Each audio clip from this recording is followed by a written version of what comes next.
ఈ మొక్క పేరే అడవి ఆముదం లేదా సీమ నేపాలం అంటాం. ఇదొక మెడిసినల్ ప్లాంట్.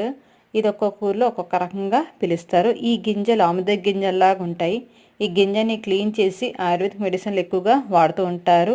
అలాగే చర్మ సమస్యలకి ఇది న్యాచురల్ మెడిసిన్ లాగా పనిచేస్తుంది.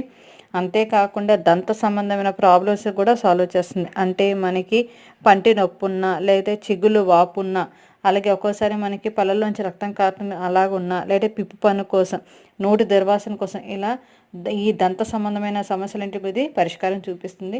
ఆకును తుంచినా లేదంటే చెట్టు కొమ్మని విరిచినా కానీ మనకు అన్నిట్లోంచి ఒక పాలు లాంటి లిక్విడ్ వస్తుంది. దాంతో కనుక మనం బ్రష్ చేసినట్లయితే మనకి ఈ సమస్య అన్నిటి నుంచి మనం పరిష్కరించబడుతుంది.